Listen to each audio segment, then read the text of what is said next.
My brother Ben's face is like a piece of slightly yellow ivory. His high, white forehead is knotted fiercely by an old man's scowl. His mouth is like a knife. His smile, the flicker of light across the blade.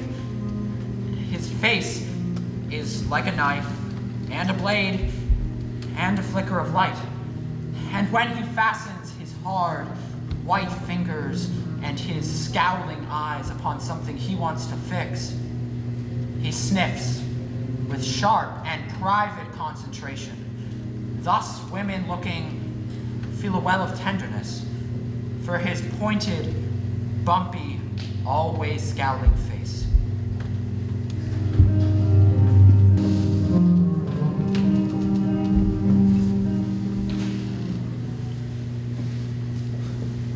Somebody's gonna drive the Huns out of the sky. Poor old England can't be expected to do it alone. Well, it's their mess, isn't it? Well, it says here there's an American flying corps forming in Canada. Ben Gant, what are you thinking? All my life in this one little bird, Fatty. And besides getting away, I'd be doing my bit. Would they take you so old? Well, it says here, 18 to 32. Aren't the physical standards pretty high? Listen to her. Well, I'm in good physical condition. You're 20 pounds underweight. I never saw anyone like you for not eating. McGuire gave me a thorough checkup this spring. How would your family feel if you went? What thing? The batty boarders? My apology, Fatty. I don't associate with them. Except for Jean. Nobody'd know I was there. But to fly up there, in the wonderful world of the sky, up with the angels. You never have agreed to live here for one day, that's the answer. You work yourself to the bone. For what? Mrs. Pert, the other boarders have almost finished dinner. What's for dessert, Helen? Charlotte Roos. They're like children with a tapeworm. I told you you'd better get in there, Fatty. I was trying to do without, but I'm afraid that calls me. Ben, where's Mama? How should I? I've had to serve the entire dinner alone. Holes in my socks, trouser button missing. And before I married you, I had the reputation of being dapper. I bet she's off somewhere with Uncle Will, and I'm left to slave in the kitchen for a bunch of old cheap boarders. That's her tactic. Dapper Hugh Barton. It said so in the newspaper when we were married. You know that, don't you? Don't you? And do I ever get a word of thanks for it? Do I get as much as a go to hell for it? No.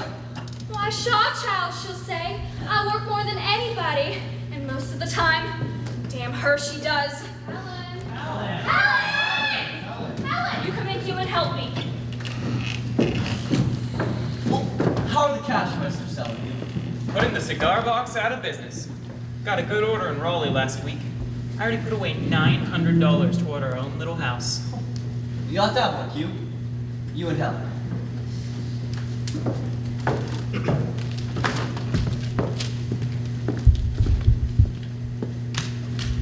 I guess they don't have to advertise the good jobs, do they? The really big jobs? They wouldn't be here in the newspaper, would they? Why? If I could find something good here in town, not on the road so much, maybe I could talk Helen into moving away. Ben, you hear things around the paper. Hugh! I'll keep my ears open, Hugh. Well, I guess I don't want to make Helen any madder at me. Thanks, Ben.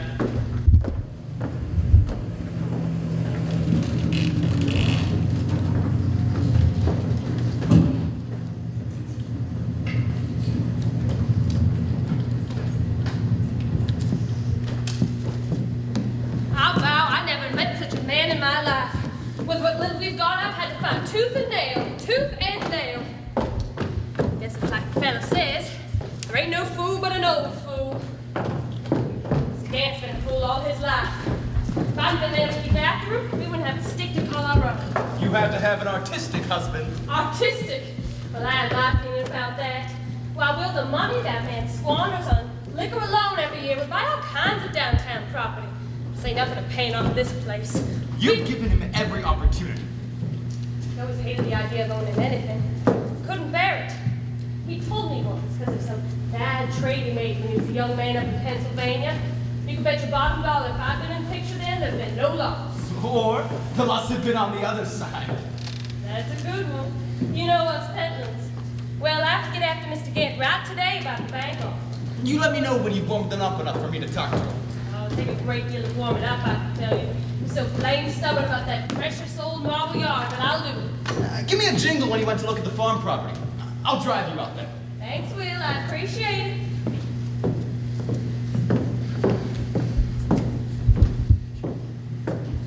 Ben, what are you doing home this early? I'm working afternoons this week. Oh, will you eat downtown? I usually do. Ben, you're so short with me. Why is that? You hardly even look at me anymore. You know I can't stand not being looked at by the person I'm talking to. Do you feel all right? I feel good. Oh, guess the train's heading into the station. Did Eugene head down there yet? How should I know? Eugene! Are you up in your room? Eugene! That boy, never mind. That's a good juice.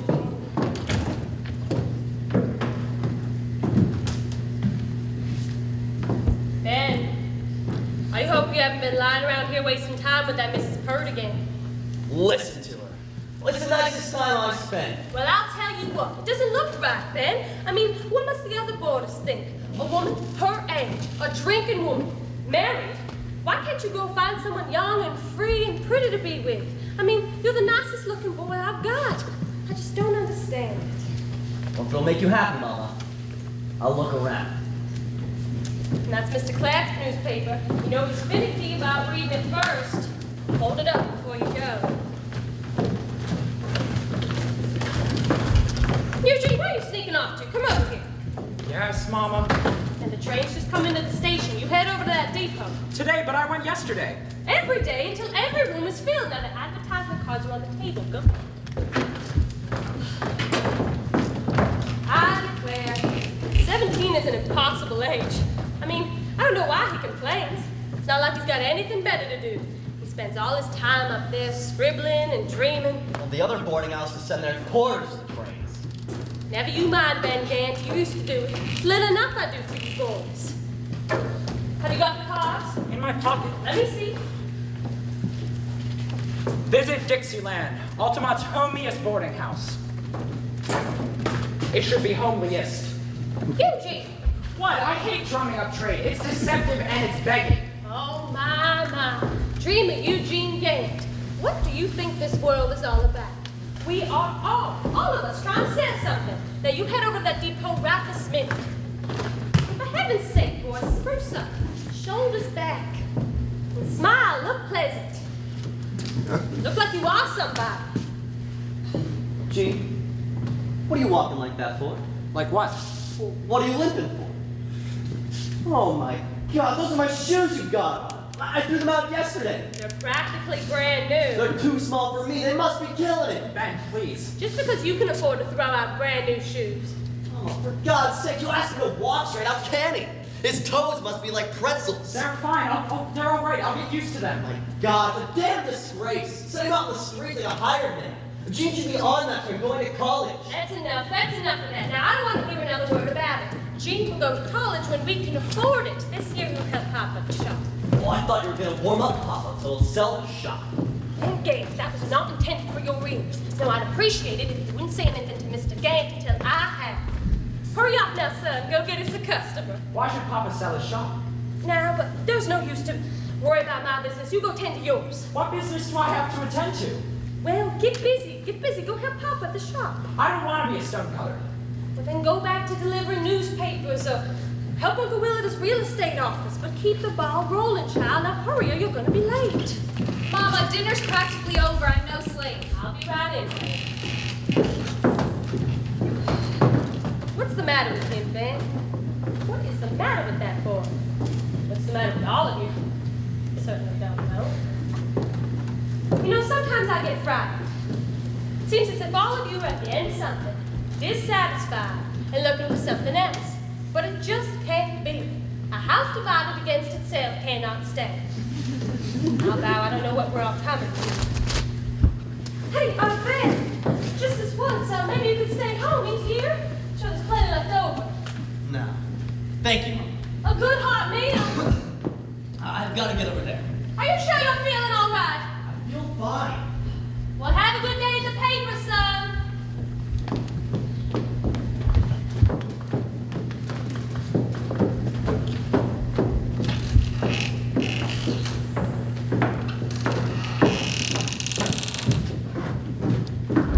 Ate too much again. Help yourself to coffee, please, Mrs. Cloud. I'm short-handed today. There. That's my chair. That one's free since the school teacher left. You were a teacher too, weren't you, Mr. Fair? Of the dance, retired. Well, I hope you'll be staying with us for that. Where are you from, Mr. Farrell? By Tampa. Do you know the castle walk, Mr. Farrell? It's always wanted to learn. Do I know the castle walk? Yeah.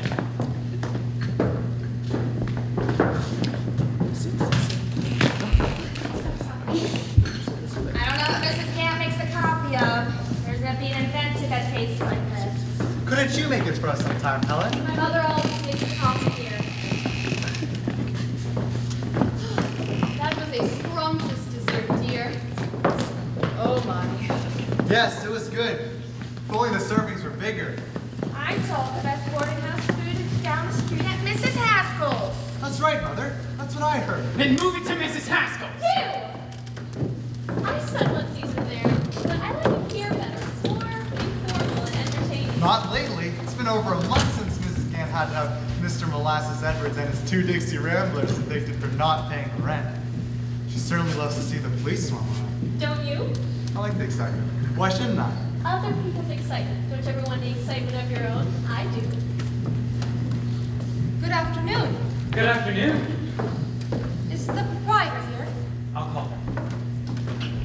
Mrs. Gant, customer. Please come right up. Here, let me take that suitcase. It must be heavy for you. Yes, thank you. Yes. Are you the proprietor? Mrs. Eliza Gate, that's right. I found this on the sidewalk. On the sidewalk? You looking for a room? If you have one for me. Oh, of course I do, dear. A nice, quiet room. Now, you just sit yourself down here and have yourself a cup of my good coffee while I open it up so I can show it to you. You, come take care of the young lady.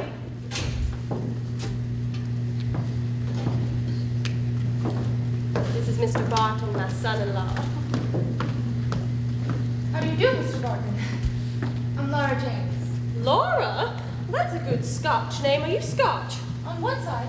Why, sure, I could have told you were Scotch the moment I laid eyes on you. I'm Scotch too. Well, isn't that nice?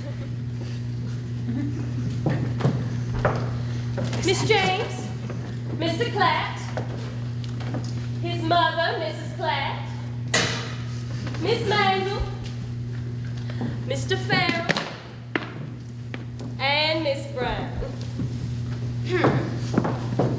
Oh, Mrs. Pert. Where do you come from, dear? Richmond. Richmond? Well, that's a nice, pleasant city, but hot.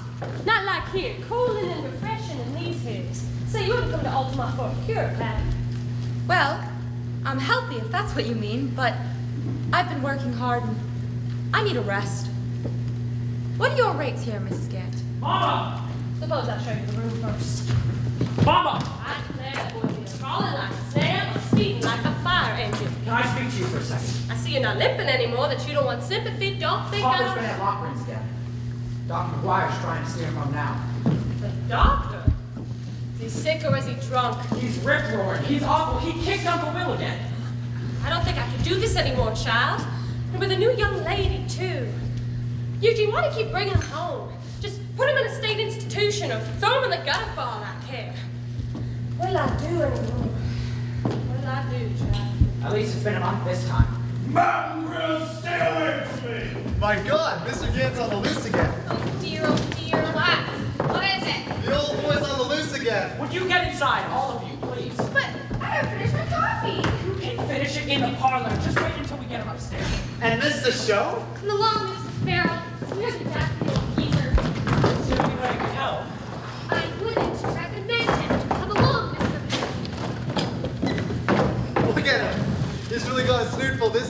Mountain grills. Pizza, friends, don't push me. Get away from me. All right then, Gant. You can walk. It's going that way. Where are you? Lowest of the low. Boarding house swine. Oh, merciful God, what a travesty that it should come to this. Papa, come on. Papa, please. Awaken lords and ladies gay. On the mountain dawns the day. Don't let me disturb your little tay. Go right ahead, help yourself.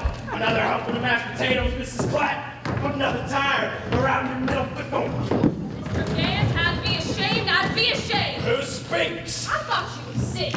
I'm not sick about it. I'm in a wild and blind fury. Dr. McGuire, get him in the house. Come on, Gant. Let me help you. Just one moment. You don't think I know my own home when I see it? This is not where I live. I reside at 92 Woodson Street. That was some years ago. But this is your home now. This barn? This damnable, this murderous, bloody barn? Home? Oh, holy hell, what a travesty on nature. Why don't we carry him in? You stay out of this, Petlin. You're the very one that raised him. Petlin? Now that's a name for you. Where are you, Will Petlin? You're a mountain grill. Your father was a mountain grill and a horse thief, and he was hanged in the public square. Papa, come on. Would you like some coffee? There's some right here. Ha! Some Mrs. Dan's good coffee? Take some of that good bourbon if you have it, son. Give him a drink. We're gonna pass out. Drink? Gene, Dr. McGuire, you know there isn't a drop of alcohol in this house. I have some. I always keep it with me in case the train accident. Well, what are we waiting for? Let's have it. Oh, good God. This won't fill one of his teeth. Well, let's have it. Come on. No, you can have it. You gotta come to the veranda to drink it. Mountain grills, vipers, lowest of the low. I'll stand here until you take me home. Isn't anybody gonna take me home? Papa, why have you been drinking again when you know what it does to you? Helen, I have a pain right here. Of course you do. Come with me now. I'll put you to bed and get you some soup. I gotta sit down, Helen. Sit down. You and me sit and talk. Would you like to hear some Keats, beautiful Keats? God's audience now. Go, people. Mommy, he's sick. Oh, well, Mr. Dan, if you feel so bad, why don't you let nice and go inside? The whole neighborhood's looking at you. Old man Dent came home drunk. Old man Dent came home drunk. Old man Dent came home drunk. Were you drinking with him too, Mr. Tarkington? Well, several of us were, Mrs. Gant, I regret to say. I'll have Tim Larkin thrown in jail for this. He started out so peaceable-like, I warned him for the last time. just on beer. Get off my princess. Old man Gant came home drunk. Doctor's here to give you some of your pain, Papa. Doctors, thieves, and bloodsuckers. The paths of glory lead but to the grave. Gray's elegy. Only 4 cents a letter on any tombstone you choose. By the master carver. Any orders? It's the devil's own pitchfork. Oh, don't let them put me under the knife. Promise me, daughter, promise me. Over the stones, rattle his bones. He's only a beggar that nobody owns. Good God, he's on his feet again. Here, let's get him in the house. I see it, I see it. Do you see it? The dark man's shadow. There he stands. The Grim Reaper, as I always knew he would. So you come at last to take the old man home. Oh, Jesus, have mercy on my soul. Dr. McGuire. He's all right, Mrs. Gant. Just passed out. Come on, man. Let's carry him in.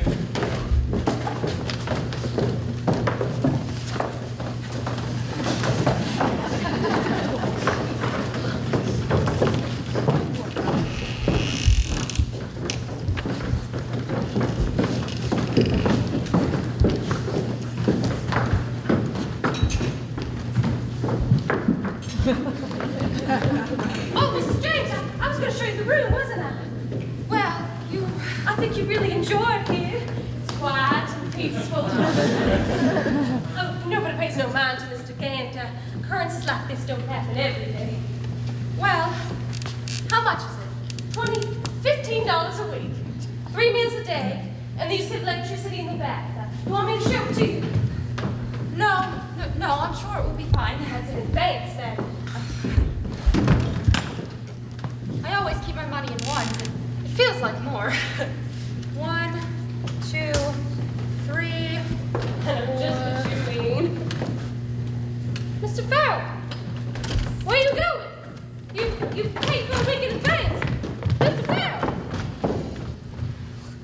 Well, they come and they go. But you're here now. Isn't that nice?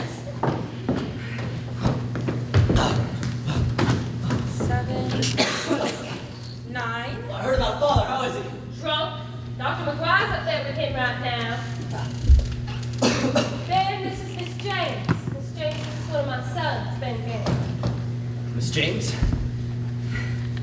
13, 14, 15. There. Thank you, dear. Miss James is going to be staying with us for a while. We hope. I'll take you right out, dear. You'll be cozy and comfortable here. I'll show you the rest of the house later. Nice to have met you, Mr. Gant. Nice to have met you, Mr. Gant.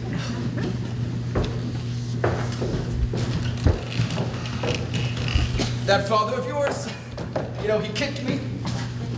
I don't want to tell you where.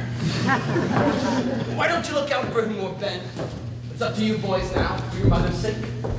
For Dixieland. You know I warned her about him. A born wanderer like he is, and a widower. But you can't advise women, no. Not when it comes to love and sex. You might thank me for my help. No one else has. Thank you, Uncle Will. Bunch of ungrateful gents. You're the only one of them who has any class. Did you hear about that? Soul in town who hasn't. What's it all about? It doesn't make any sense. Can you figure it out, Ben? Why does he do it?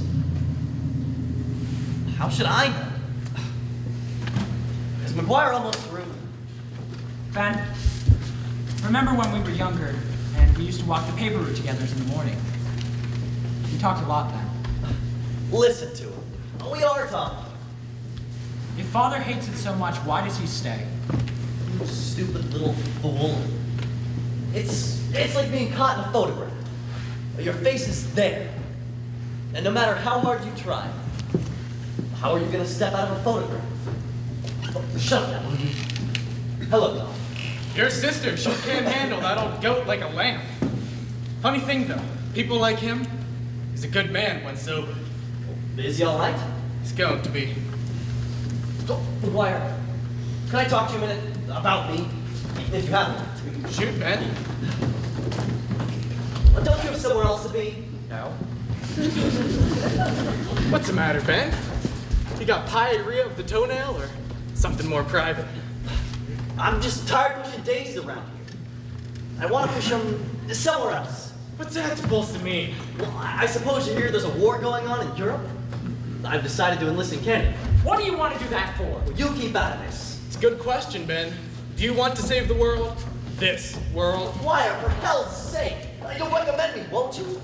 You examined me just a couple of months ago. Well, for a war, the requirements are quite different. Stick out your chest. Feet. Good arch. Pigeon-toed. Since when do you need toes to shoot a gun? How are your teeth, son? Aren't you overdoing it, Doc? Why'd you do that for? I have to save this world without you, Ben. What do you mean? That's all, that's all. Am I all right? Who said you weren't all right? Oh, quit your kidding. What's the rush? We made it into this war ourselves before too long. Isn't that right, son?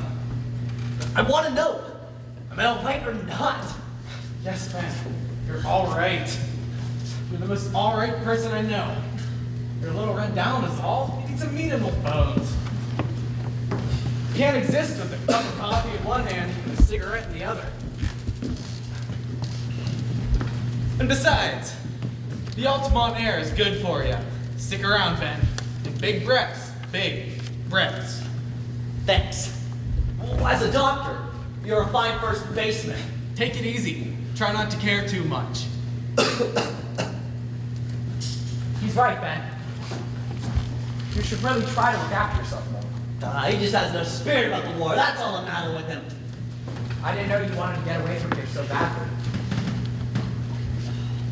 Come here, you little bum. Oh my God, haven't you got a clean shirt to wear? Here.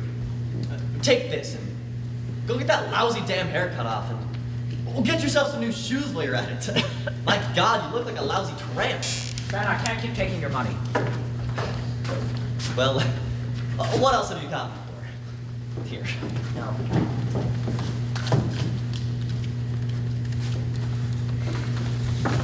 You listen to me, all right? You go to college, understand? Don't settle for anyone or anything. Well, learn your lesson from me. I'm a hack on hate paper. And I'll never be anything else. But you can be. Well, get money from them. Any way you can. Go beg it. Take it. Steal it. But get it from them somehow. Get it and get away. To hell with them, Gene. Well, to hell with them all.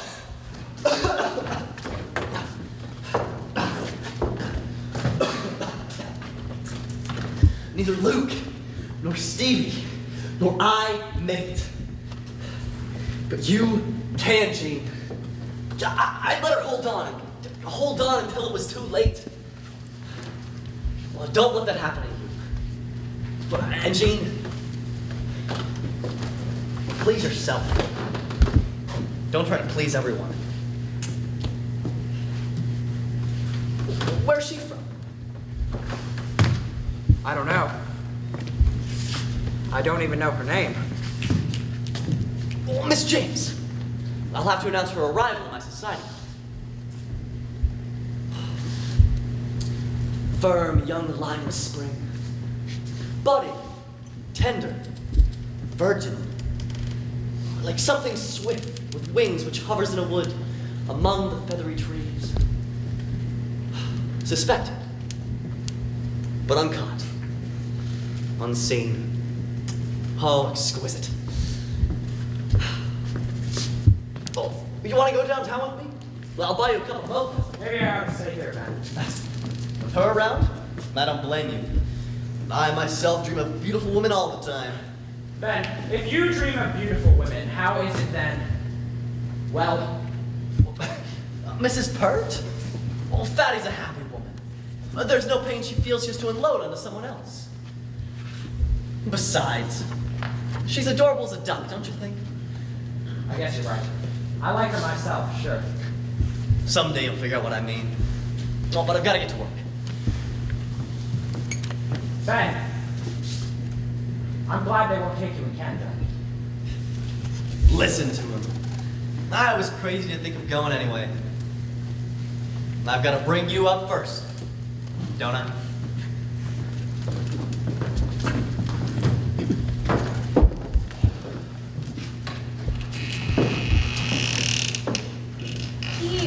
You haven't even said hello to me today. Hello, Miss Brown. My, everything's quiet now. Lovely warm day, isn't it? Pony boy, won't you be my pony boy? Don't say no, can't we go right across the plains? Carry me, right away with you. Giddy up, oh, my pony boy. Pony boy, pony boy.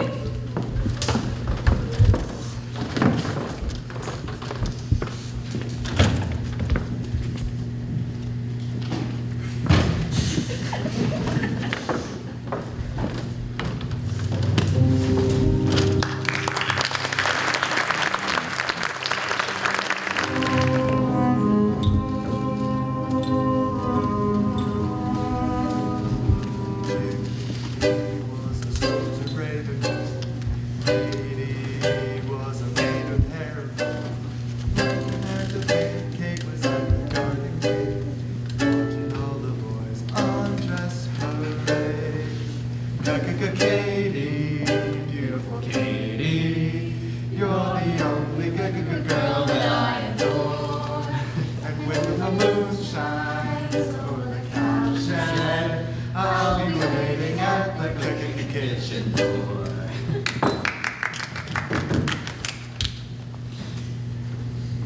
I know you talked to the doctor today. What do you say? Tell Fatty. I'm out before I'm in. Oh, I know you're pleased. But you don't know what it feels like to be the the weakling. All the other members of this family, well, they're steers, mountain goats, eagles. Except father, recently. Unless he's drunk. Do you know them? Well, I still think of them as I used to when I was a little boy. Well, I tell you, the house he built on Woodson Street for Mama with his own 2 hands. Oh, the great armloads of food he used to carry home. The giant fires he used to build. The women that he loved at Madame Elizabeth's. 2 and 3 a night. Oh, it's so nice for parents to have their children think of them as they were young. I mean, that's the way I'd want my children to think of me. Oh, you know what I mean. Listen to her. Ben, who are you always talking to like that? Who? Him? That's Grover, my twin. It was a habit I got into when he was still alive. I wish you knew me when I was younger. I was some different. Oh, I bet you weren't half as nice and warm and round as you are now. Ben, don't let your mother hear you say that. What could she think? Who cares what she thinks? Dear, I only hope that when the right girl comes along, you're not sorry for the affection you lavished on me. Oh, I don't want the right girl. Want some more beer? I've got another bottle. I'd love some more.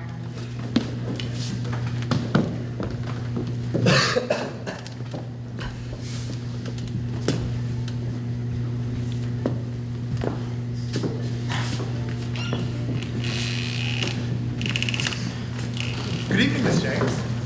Good evening. Won't you sit down? Not there. That's Mr. Farrell's chair. Yours is down there. Mr. Farrell has left, Mother. What? Never mind.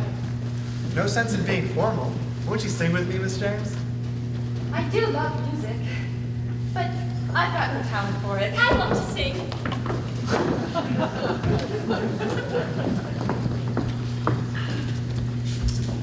I'm comfortable when I'm with you, Fatty. That's good. So am I. Some people just don't understand. Jelly roll isn't everything, is it? Ben, and what kind of a vulgar phrase is that? Oh, it's a stump-down word. I used to deliver papers down there. Well, sometimes these neg women wouldn't have money to pay their bill. So they'd pay you in jelly roll. Ben, your little brothers. Oh, Gene knows what jelly roll is. Don't you, Gene? Oh, where do you think he's been his entire life? On Mama's front parlor? Come on, Ben. Well, there's another word I remember. Oh, from the 8th grade. We had this thin, anxious-looking teacher. All the boys had a poem about her. Old Miss Grudy has good tootie. Old Miss Grudy has good Stop tootie. it. Old Miss Grudy has good tootie. Good evening. What? I said, good evening. Good to you. I beg your pardon. I meant to say, good evening. How do you do? Good do you do? I think I like that much better. Good do you do?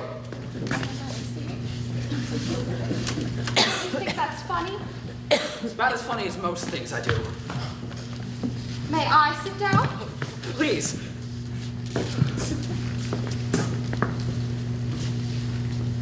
I'm Laura James. I know. I'm Eugene Gant. You know, I've seen you before. Yes, earlier this afternoon.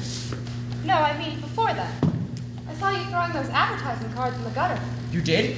I was coming from the station. You know, where the tracks meet the street. You were just standing there staring at it. I came right up to you and smiled.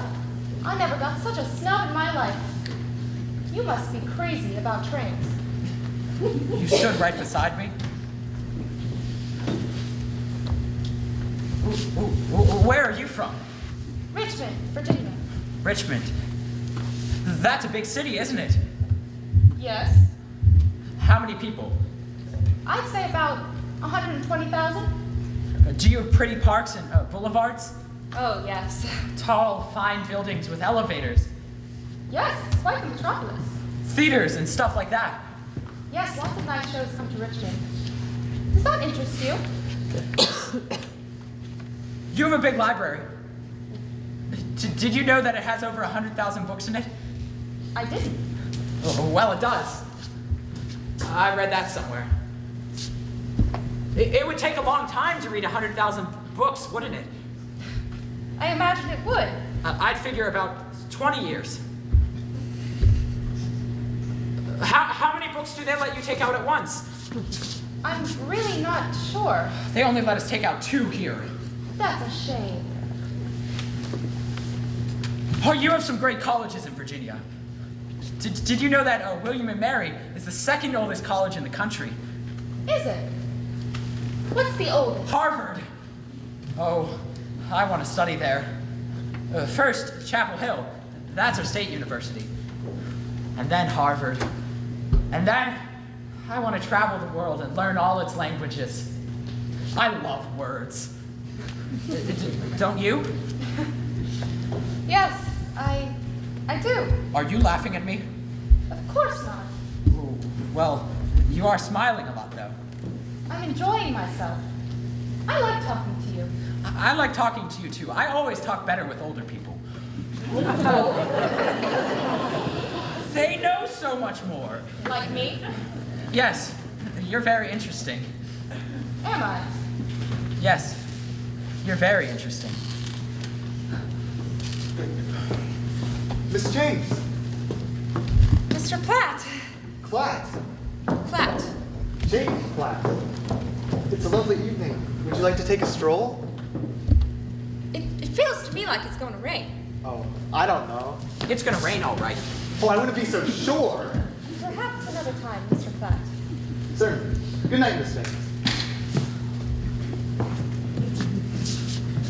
Good night, Sonny.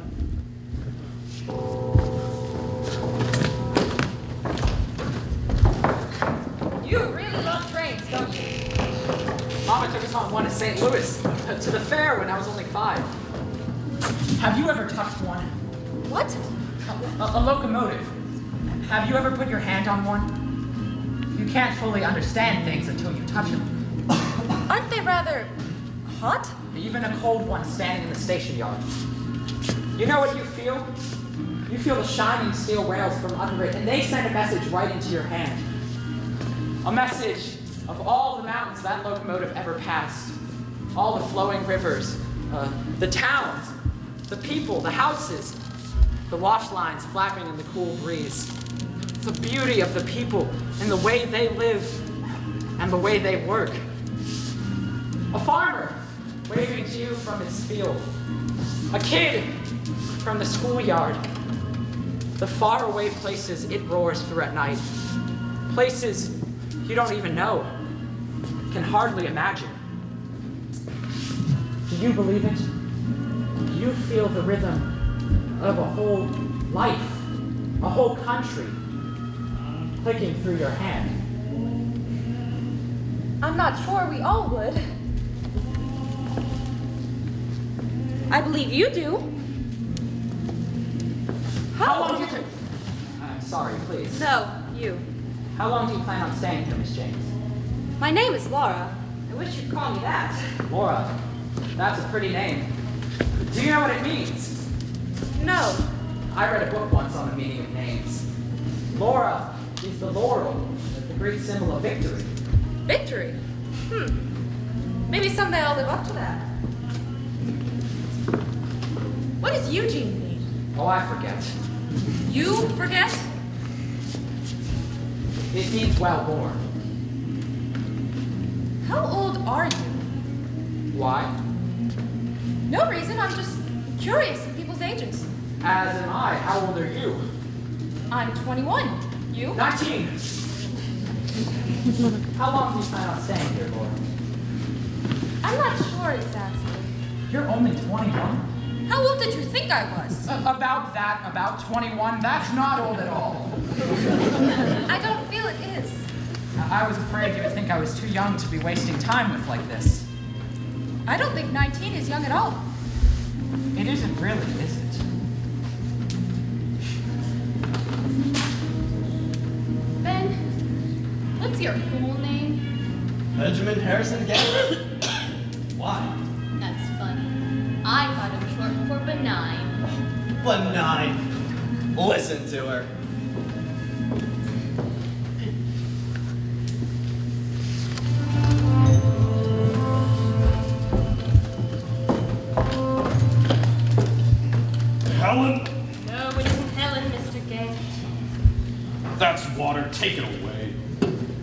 about you asleep. Do you have any pain? None but the everyday pain of thinking. You wouldn't know what that is. I wouldn't know. How could you? You're always so busy puttering. All the work I do around here, you call it puttering? Some people are doers, some are thinkers. Someone has to do, Mr. Gant. Someone has to. Oh, I know you think on yourself as this artist fella, but personally, a man that has to be brought bodily through the streets, screaming curses if you call that artistic. Oh, the hellhound is at it again! Shut up, woman! Mr. Gant, I came in here to see if there was something I could do for you. Only pity in my heart. Now will you please turn to look at me when I talk to you? You know I can't stand being turned away from. You're a bloody monster. You would drink my heart's blood. You don't mean that. Come this far together, I guess we can continue to the end. You know, only this morning I was thinking about the first day we met. Do you realize it was 31 years ago come July? Oh, merciful God, 31 long, miserable years. I can remember it, like it was yesterday. I'd just come down from Cousin Sally's and passed by your shop, and there you were. I'd vow you were as big as one of your tombstones, and as dusty. That wild, dangerous look in your eye. You were romantic in those days. Fella would say a regular courting fool. Miss Pentland, you said, you have to come into this hot and grubby shop. It's like a cooling summer shower. A cooling summer shower, that's just what you said. And you've been a wet blanket ever since. I'll forgive your little jokes, Mr. Gant. I'll forgive your little jokes. Do you? Do you ever forgive me, Eliza? If I can make you understand something. I was such a strong man. I was dozing just now, dreaming of the past, the far past. The people, the place I came from, those great barns in Pennsylvania. The order, the thrift, the plenty. It all started out so right there. There I was, a man who set out to get order and position in life. And what have I come to? Only riding and confusion, searching and wandering. There was so much before, so much. Now it's all closing in. My God, Eliza, where has it all gone? Why am I here now, at the rag end of my life? The years are all blotted and blurred. My youth a red waste. I've gotten old, an old man. But why here? Why here? Because you belong here, Mr. Gant. That's why you belong here. As I get weaker and weaker, you get stronger and stronger. Well, sure, if you feel that way, it's because you have no position in life. If you'd listened to me once, things would be different. You didn't realize, did you, when I told you that model shop of yours would be worth a fortune someday? Will and I were downtown this morning. And old Mr. Beacon from the bank stopped us on the street and he said, Mrs. Gant, the bank is looking for a site to build a big new office building, and do you know which one we have our eye on? And I said, no. We have our eye on Mr. Gant's shop, and we're willing to pay $20,000 for it. Now what about that? And you came in here with only pity in your heart. Well, Mr. Gant, I'll tell you something. $20,000 is a lot of money, like the fella says, it ain't cash. And my angel, my Carrara angel, you're going to sell her too. The angel, the angel, the angel. I'm so tired of hearing about that angel. You always have been. Money dribbled from your honey lips, but never a word about my angel. I bet I've started 20 pieces of marble trying to capture her. But my life's work doesn't interest you. Don't you think if after all these years you haven't been able to do it, your gift as a stonecutter may be limited? Yes, Mrs. Gant, it may be limited. It may be limited. Then why don't you sell the shop? We can pay off the mortgage at Dixieland, and you can set back big as you please off the income of the boarders for the rest of our lives. Oh, holy hell! Wowee! The boarders! That parade of incognito pimps and prostitutes calling themselves penniless dancing masters, pining widows, part-time teachers, and God knows what all. Woman, have mercy! That shop is my last refuge on earth. Oh, I beg you, let me die in peace. You won't have long to wait. You can do what you want after I'm gone. But give me a little comfort now, and leave me my work. At least my first wife understood what it meant to me.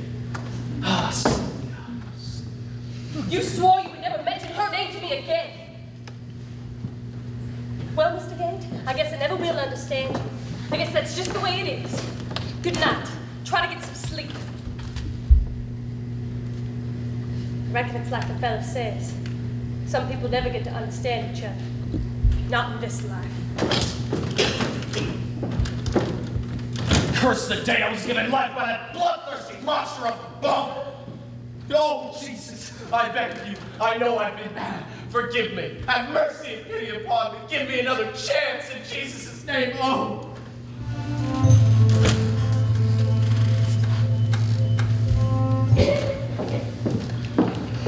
Why, if it isn't Mrs. Gant? Why don't you sit down and join us? I told you before, Mrs. Perch, I don't tolerate drinking at Dixieland. Oh, Mama, for God's sake. You two could be heard all over the house with your carry-on. Oh, carrying on. Listen to her. You're keeping the boarders of them. Oh, they just went in. As I walked past your door just now, Mrs. Perch, there was a light under it. If you're going to spend all night out here, there's no sense wasting electricity. The Lord said, let there be light, even if it is only 40 watts. Don't you get on your high horse with me, Bentley. You're not the one that pays the bills around here. And if you were, you'd be talking on the other side of your mouth. I don't like such talk. You squandered every penny you've ever earned because you don't know the value of a dollar. The value of a dollar? Ah, what the hell is the use of it anyway? Come on, Fatty, let's go for a stroll. Whatever you say, Ben. Old Fatty's willing. I don't want any money from you. You understand me? You're just a paying boarder here, and that's all. You're not a member of my family, and you never will be, no matter what low methods you try. Mama, come on, please. I'm just trying to keep order and decency around here. And this is the thanks I get. You should all be down on your knees being grateful to me. Well, what am I supposed to be grateful for, huh? For what? Ben, come For on. moving us out of the house that Pop built with his own hands and moving us into this drafty barn where we share our roof, our food, our pleasures, our privacy so that you can be queen bee? Is that what I'm supposed to be grateful for? That vile liquor talk. Let's stop it, both of you, in God's name. Mama, go to bed, and Ben. And look at your kid there. He's been on the street since he was 8 years old, collecting bottles, selling papers, anything that would bring in a penny. Gene's old enough to earn his own keep. Well, he's old enough for you to let go of him. Oh, but no, you'd rather hang on to him like a piece of property. Well, maybe he'll grow in value. You can make a quick trade on him, make a profit on him. Well, he isn't a son. He's an investment. Well, you're so petty, man. I can't.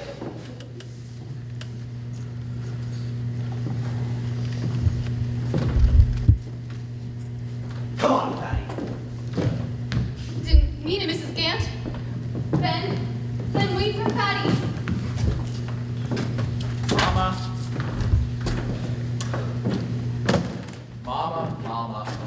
Well, she put him up to it. He never used to talk to me like that. You stood right there and saw it. Now, I'll ask you a question. Was it my fault? Well, was it? For God's sakes, Mama, go to bed. Go to bed and forget about it, won't you? Won't you? All of you. Every single one of you. Your father, then Ben. Now you. You all blame me. Not one of you has any idea what I've had to put up with all these years. Come on, Mama. I've done the best I could. Your father's never given me a moment's peace. Nobody knows what I've had to go through with him, child. Nobody knows. I know, Mama. I do know. You just can't realize. You don't know what a day like this does to me. Me and Ben, we used to be so close. Especially after little Grover died. I don't think his son and mother were ever closer. You don't remember when he was a youngster, the notes I'd find slipped under my door when I'd wake up, he could wake up early to go on his paper round. Good morning, Mama. Have a nice day, Mama. So close. It's late. You're tired. Well, there's no use crying over that spilt milk. I got napkins and towels to pull for tomorrow. The boarders can get along without any napkins tomorrow, Mama. Now, why don't you get some sleep? Well, I'll tell you what. I'm not going to spend my life slaving over a bunch of boarders. They didn't even think it. I'm going to take things easy as the rest of them. One day, us Gants are going to be living in a big house in Doak Park. I've got the lot, the best lot out there. I made the deal with Mr. Doak himself the other day. What about that? He said, Mrs. Gant, I don't think I can trust any of my other agents with you. If I'm looking to make anything on this trade, I better look out. You're the sharpest trader in town. Why, sure, Mr. Doak, I say. Not letting on that I believed him or anything. All I want is a fair return on my investment. I believe in every man making his profit and giving the other fellow a chance. Keep the ball rolling, I say, laughing as big as you please. You're the sharpest trader in town. Oh dear, well, I have to get to those napkins for tomorrow. You coming in, son? In a little bit. All right now. You don't forget to turn out that sign. Good night, son. Get a good night's sleep, boy. You mustn't neglect your head. Good night, Mama. Don't stay up too late working. Gene, do you know where Sunset Terrace goes over the hill? At the top of the rise, above Dick Webster's place. That's my lot. You know what I mean, don't you? Yes, Mama. Well, that's where we're going to build. At the very top. I'll tell you what, though. In another 5 years, that lot will be worth twice the value. You mark my words. Yes, Mama. Now, for God's sakes, go inside and go to bed. No, sir. They needn't think I'm going to slave away all my life. I've got plans, same as the rest of them. You'll see. Well, good night, son. Good night, Mama.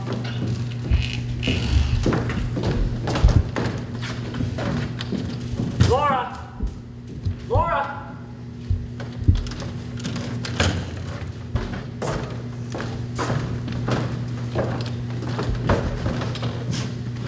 Did you hear all that? I'm sorry. What's there to be sorry about? Would you like to take a walk? It's a lovely evening. It might rain. I love the rain.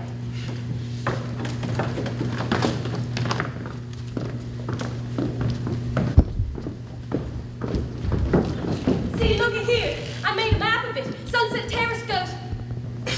Gene? Eugene? Gene, I thought I told you to turn out that sign. Lord, what am I ever going to do?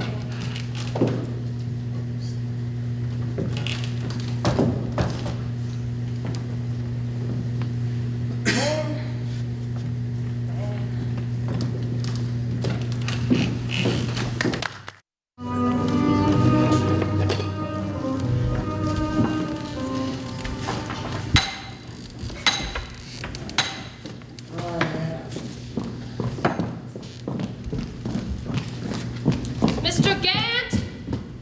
Mr. Gant! Papa's not here right now, Mama. Well, then where is he? Eugene, you know I can't stand that marble dust. Now step out here where I can see you. Besides, I can't stand not be able to see the face I'm talking to. For goodness sake, boy, spruce up, shoulders back, and smile. Look pleasant.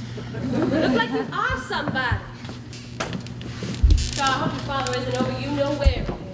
He went downtown to buy a newspaper from the obituaries. Oh, how enterprising of him! But he's never going to follow through with it. He's always said it's ghoulish to contact the bereaved ones right off. I declare, tombstones isn't much of a business anymore anyway. In this day and age, people die too slowly.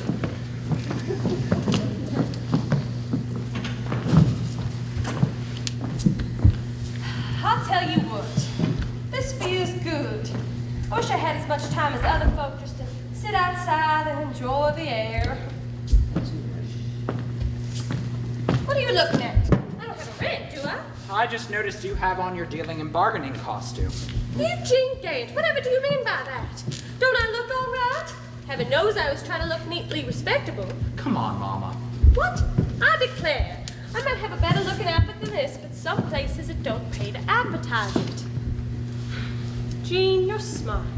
Smart, I tell you. You've got a future ahead of you, child. What kind of future have I got if I can't get an education? Well, sure, you'll get your education if my plans work out. In the meantime, though, it wouldn't hurt to work at Uncle Will's office, would it? I don't know anything about real estate, though. What is there to know? Buying and selling is an instinct, and you've got it.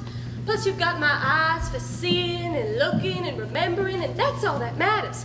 Well, there's an advice statistic and all about them I don't carry around in my head. What they're making, what they're owe, what they're hiding, what they show. You see, Eugene, I'm a poet too. A poet, and I didn't even know it. But my feet sure do show it. They're long, fellas.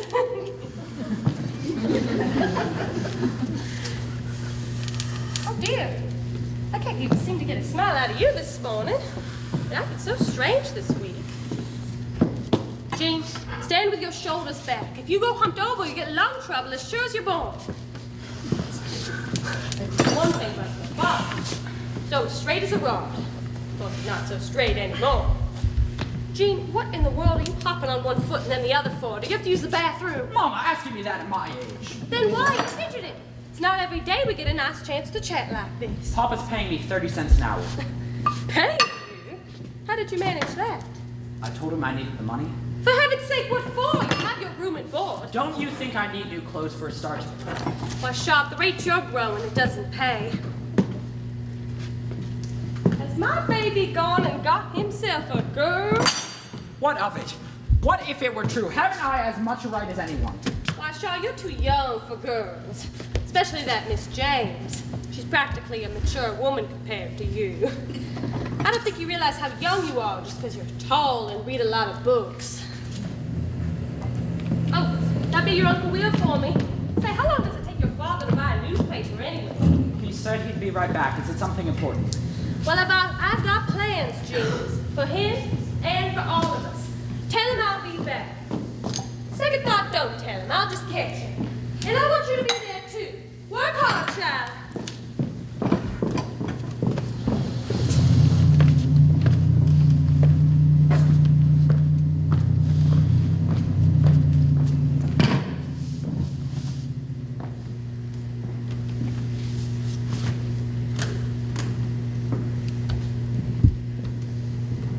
Done that myself many a time, son.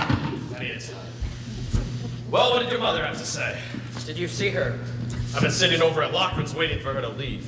What a long-winded bag. You promised the doctor you wouldn't go to Lockwood's again. Now, what difference does it make? A couple of beers won't hurt what I've got. Was that Will Petlin she went off with? Yep. And she said she'd be back? Uh-huh. I don't mind what she's up to. Yes, she'll be back with freshly drawn-up papers tucked in her bosom. Yes, when you touch the breast of Miss Eliza, you feel the sharp crack of the bills of sale. Not like the bosom of this angel. She begins to look better after a bath, doesn't she? I've been neglecting her lately. My, how she gleams. Papa, you were young when you got married, weren't you? What? When did you get married? Well, it was 31 bitter years ago when your mother first came wriggling around that corner at me, like a snake on her belly. I'm not talking about Mama.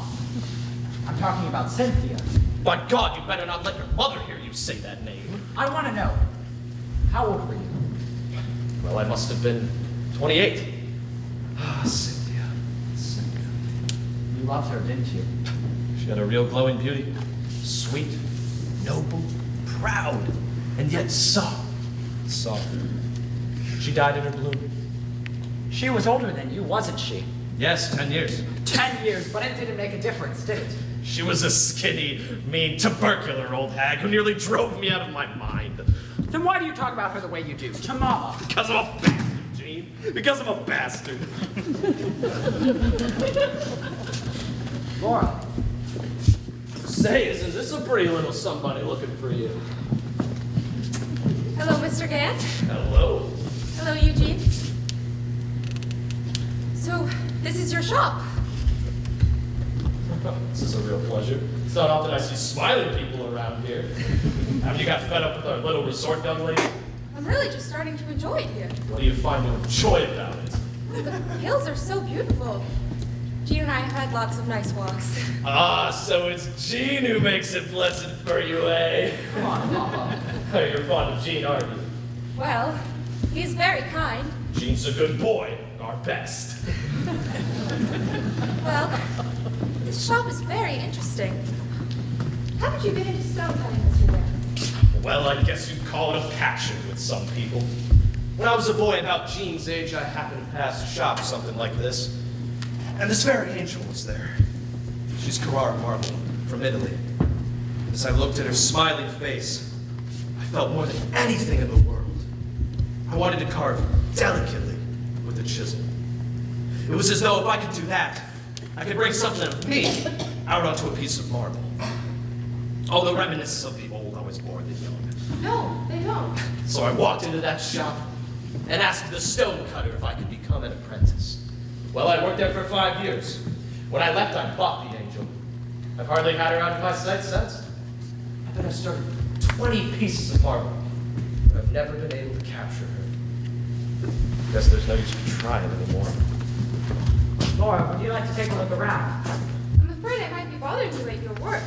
No. Show her about, Jean. I have some other things I must do.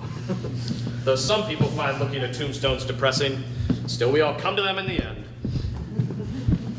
Why do you think you might be bothered? Well, you are supposed to be working. You came to see me. What is it, Laura? Something's different today. Oh, don't pay any attention to me. It's just I don't know. What's in the basket? I asked Helen to pack us a picnic lunch. Great, let's go. Not now. Laura, what's the matter? Have I done something wrong? Jean, Helen knows about us. and your father, and he... I don't care. I want the whole world to know about us. Come on, let's go. No, let's not talk about this now. My, this is pretty marble. Where's this from?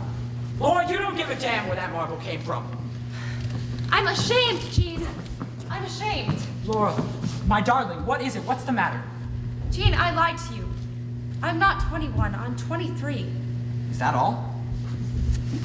You're not 19 either. You're 17. I'm 1,000 years old, all the love I've stored up for you. I'm an older woman. In God's name, what does that have to do with us? There have to be rules. Rules are made by jealous people. They make rules to love by so that those who have no talent for it can at least pretend.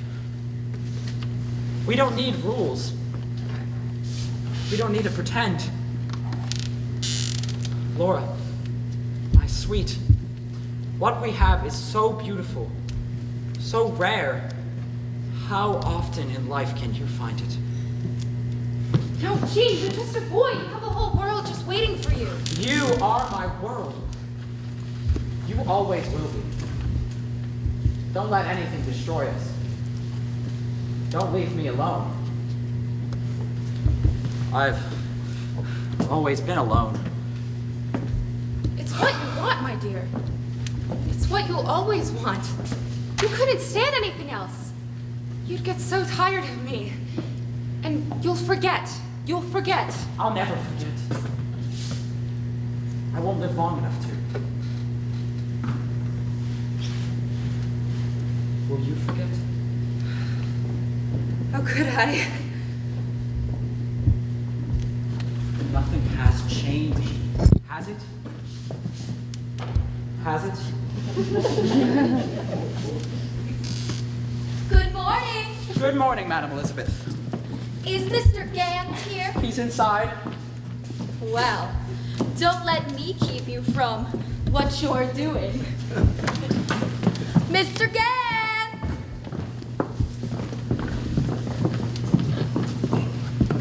Elizabeth! My dear Elizabeth! Well, this is a surprise. 6 years, W.O. 6 years. Except to nod to time. What a thief you are. Yes, it's stolen from you. Why, you're still as handsome and stylish as ever. Won't you sit down? W.O., you and your gallant manners. But I'm no chicken anymore. And no one knows it better than I do. Oh, if only you knew how often we talked about you up on Eagle Crescent.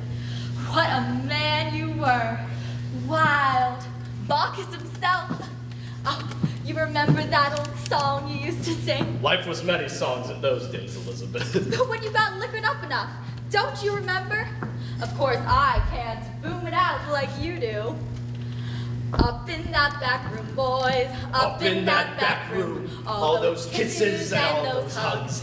Among the fleas and the bugs. In There's the your evenings, needs little glue. boys, I Pity your sad doom.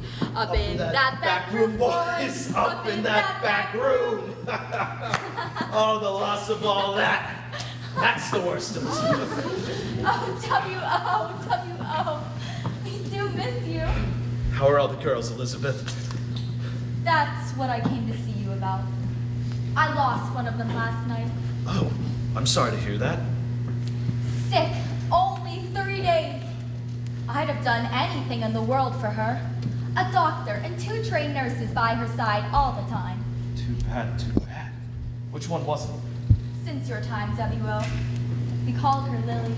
Lily. I couldn't have loved her more if she had been my own daughter. 22. A child. A mere child. And not a relative who would do anything for her.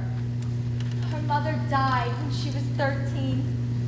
And her father is a mean old bastard who wouldn't even come to her deathbed. He will be punished. Sure as there's a God in heaven, the old bastard. I hope he rots. Such a fine girl, and such a bright future for her. Why, she had more opportunities than I ever had. And you know what I've done here. I'm a rich woman today, W.O. Why, not even your wife owns as much property as I do. I beg your pardon. I hope you don't mind me speaking of her. Mrs. Gant and I both understand that property is what makes a person hold one's head up. And Lily could have had all that too. Poor Lily. No one understands how much I'm going to miss her. There. Suppose you'll be wanting something for her grave.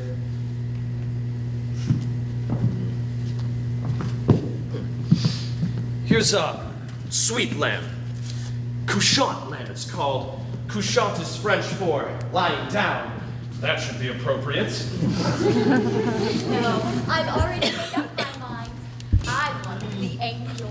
Oh, you don't want her, Elizabeth. Why, she's a white elephant. Nobody can afford to buy her.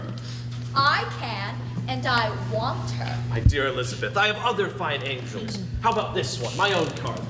No, ever since I first saw that angel, I thought when someone who means something to me goes, she's going to be on the grave. An angel's not for sale, Elizabeth.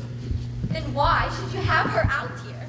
The truth is, I've promised her to someone. I'll buy her from whoever you promise and give them a profit. Cash on the line. Who did you sell her to? My dear Madam Elizabeth, here is a nice expensive Egyptian urn. Your beloved Lily would like that. Egyptian urns? Huh! Peapots. I want that angel. It's not for sale. Anything you like, everything you like, I'll give it to you. I'll make you a present, for old time's sake, but not my angel. Let's not waste any more time over this. How much, W.O.? She's Carrara marble from Italy, and too good for any whore. Eugene! Why, you old libertine! How dare you speak to me like that? Yes, Papa, what is it? Your father is a stubborn old nut. That's what. I'm sorry if I've offended you. You have, W.O. Deeply. Jean, will you be so kind and see if you can wait upon the madam? I've heard the trouble your mother has with the old terror, and now I believe it. All I'm asking is that you sell me this angel for a dear girl who's gone. A dear young girl in the flower of her life. Like this young girl here. Madam Elizabeth, I believe Papa is saving this angel for his own grave. Oh. Why didn't he say so? Why didn't he tell me? Poor W.O. Well, of course in that case, if you were to think of your death here, if you can, I mean, we never know. You never know. Is there anything here that would appeal to you?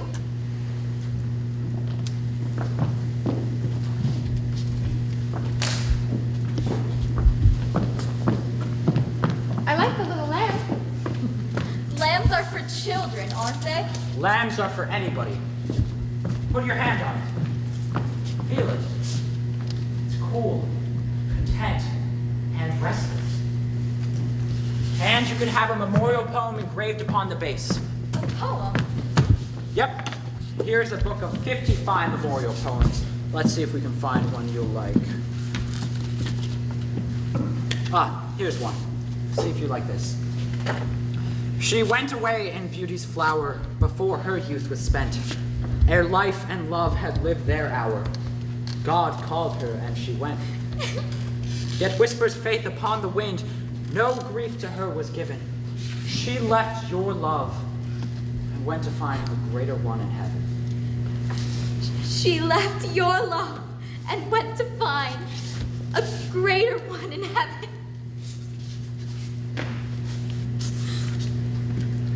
I hope you never lose someone you love, boy.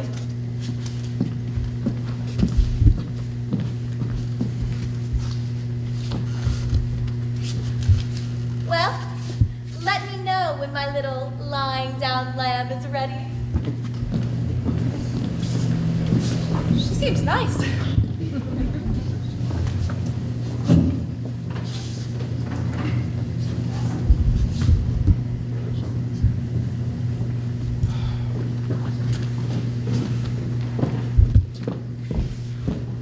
Don't stare at her, Will. You know who that is.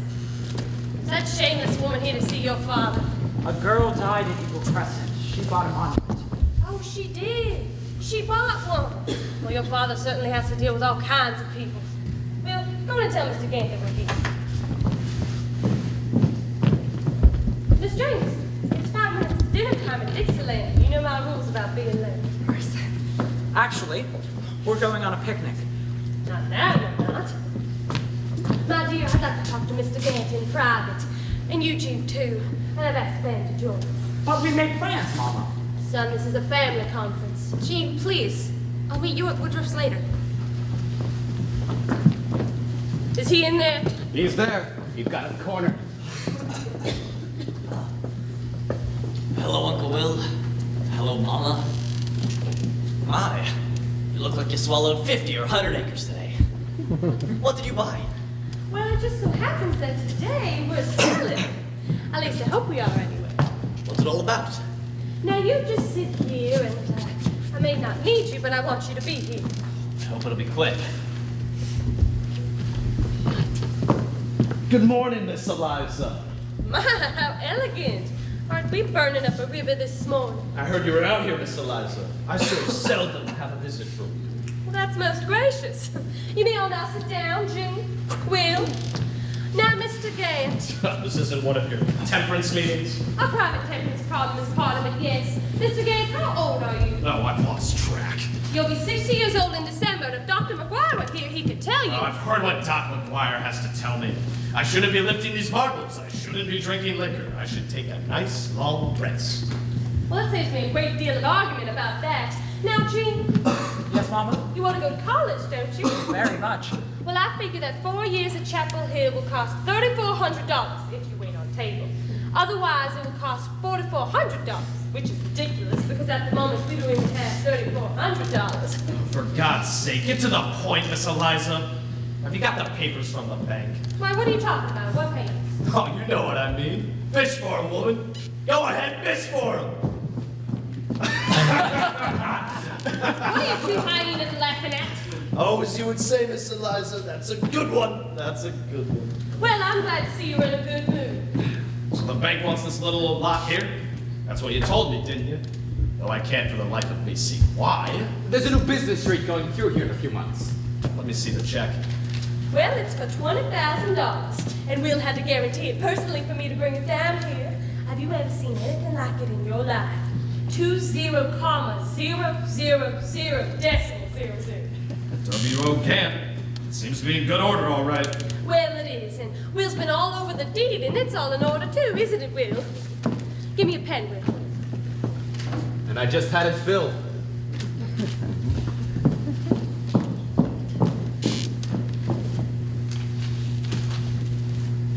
This fine print. I really do need glasses.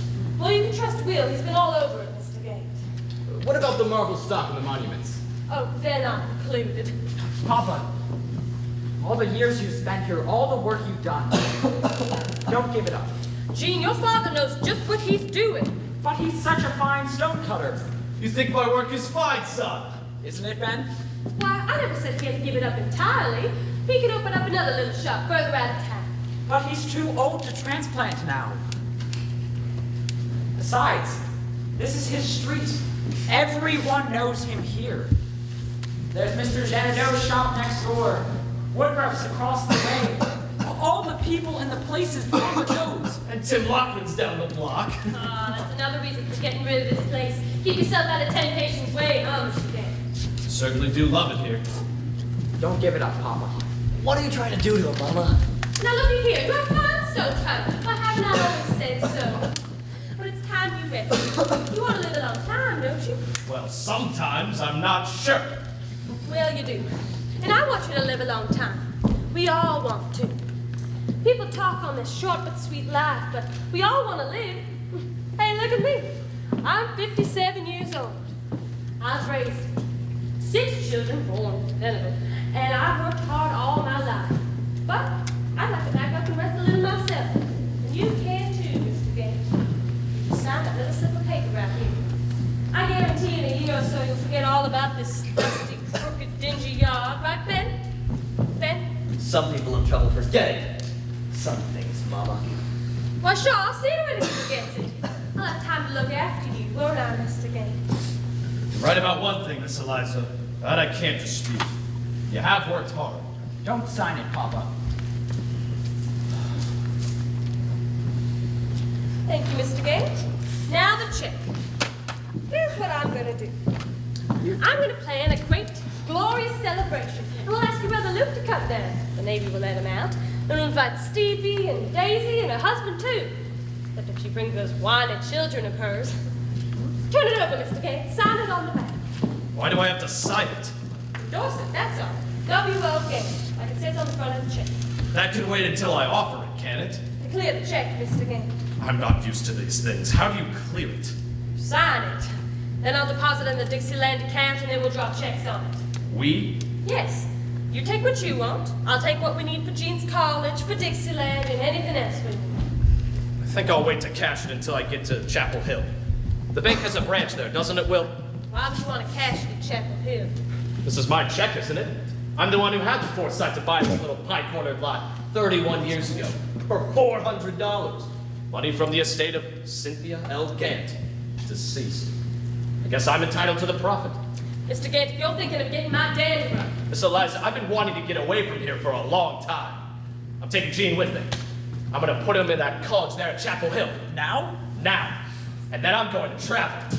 And when Jean's free in the summer, we'll travel together. And there's nothing in this whole wide world that you can do to stop me. And I can just see the word Dixieland forming on your cursed lips.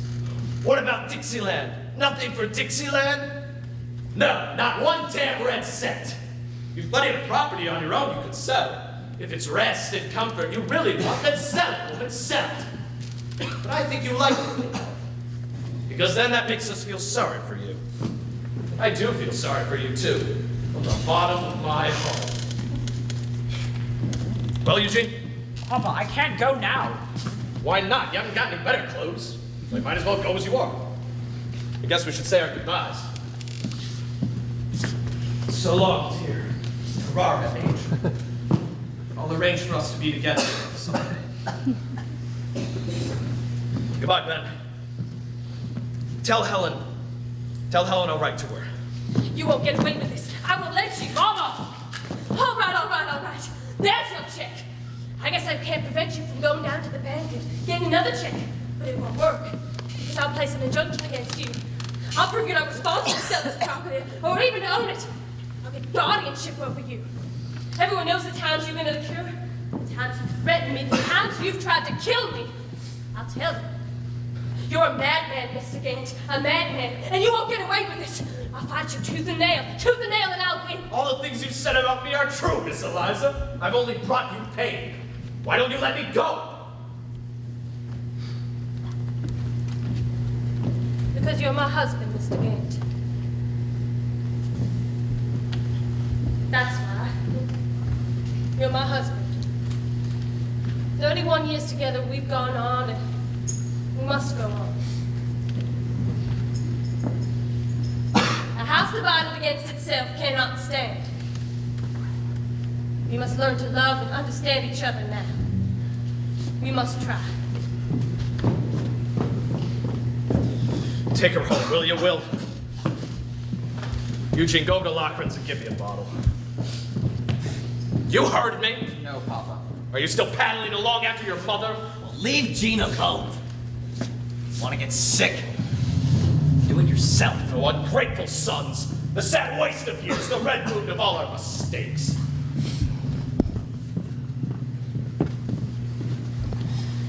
Fallen Titan. You might have succeeded if you hadn't tried to take you.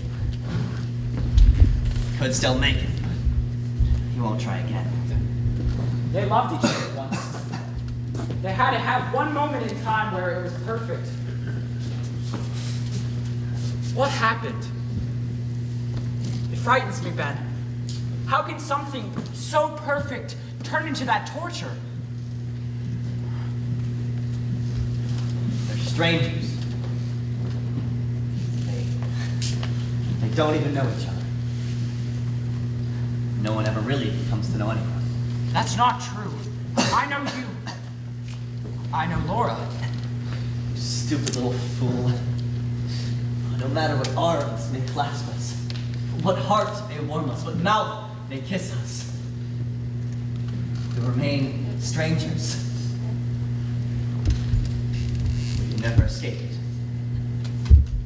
Never. Never. Ben! Never. Oh, Ben!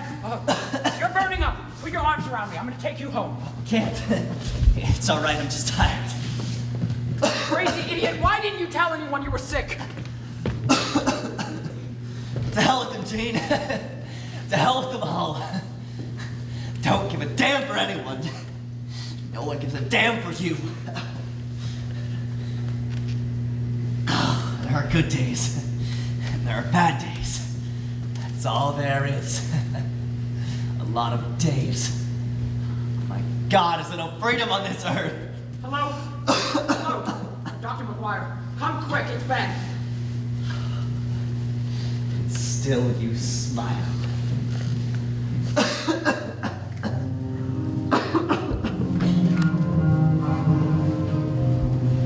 Second class seaman Luke Gant. G-A-N-T. Gant. I don't know why you can't hear me. W.O., you don't have to shout because it's long distance. Oh, shut up, you. I know what I'm doing. Do what? I am standing back on the telephone. All right, all right. Can you hear me now? All the perversities. Very well, I will repeat. Yesterday, I sent a telegram to my son, Luke Gant, to come home, that his brother Ben has pneumonia. Can you tell me if he... Oh, he did leave? Why didn't he let us know? All right, thank you. Thank you very much. They gave him leave? You made good connections. You ought to be here by now. That'll be all right, W.O. I remember when little Grover was ill in St. Louis and Eliza sent for me. I didn't get there on time. Did you reach him? He's on his way. It's all nonsense, of course, but it's far from dying. You do love to dramatize, Mr. Gate. Still, it'd be nice to see Luke. Mama, when can I see Ben? When the doctor says, child. But I'll tell you what, when you go up there, don't make it out like Ben's sick. Just laugh it off, make a joke of the whole thing. Mama! Well, it's the sick one's frame of mind that counts. I remember when I was teaching school in Harmony Township, I had pneumonia. Nobody expected me to live, but I did. I got better somehow. I remember I was sitting down, I reckon I was convalescing, as the fellow says, and old Doc Fletcher was there. And just as he got up to go, he shook his head at my cousin Sally, and she said, "Why, Eliza, what on earth?" she said. He said, "You're spitting up blood every time you cough. You've got consumption as sure as you live." "Sure," I said. I remember I was determined just to make a big joke of it. Just laugh about the whole thing. And I didn't believe a word of it, I said. Not a single word. It was because I didn't believe it that I got better. Eliza, don't run on so. The doctor says Mama can come in for a few minutes, but no one else yet. How is he? You know, Dr. McGuire, if you can get anything out of him. Oh, God, I don't like the feel of it. I don't like the feel of it.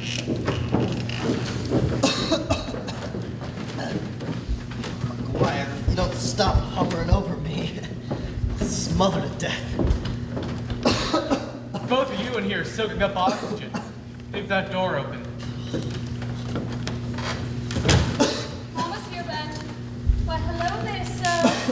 Did you think I was never coming to see you? Ben, Mama's here. Can he talk? Why doesn't he look at me? Ben, you can hear what's going on, can't you? I wish you'd all just get out and leave me alone. What kind of talk is that? You have to be the character, son. Let Mrs. Pert look after me. Ben! McGuire, where's Fatty? I want to see Fatty. Ben, how can you speak that way? Your mother and your sister? If it weren't for that woman, you wouldn't be sick right now. Drinking, carousing with her night after night. Fatty! Fatty! You should be ashamed of yourself. Mrs. Gann, he needs some more cold cloths. Fiend! Do you have to add to her misery? You need something, ask me.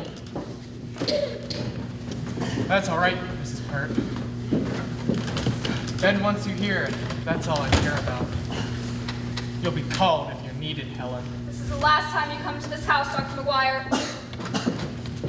Fatty. Fatty, stay by. Sing to me a baby's prayer at twilight. Ben, don't speak. Save yourself. Fatty, hold my hand. Just a baby's prayer.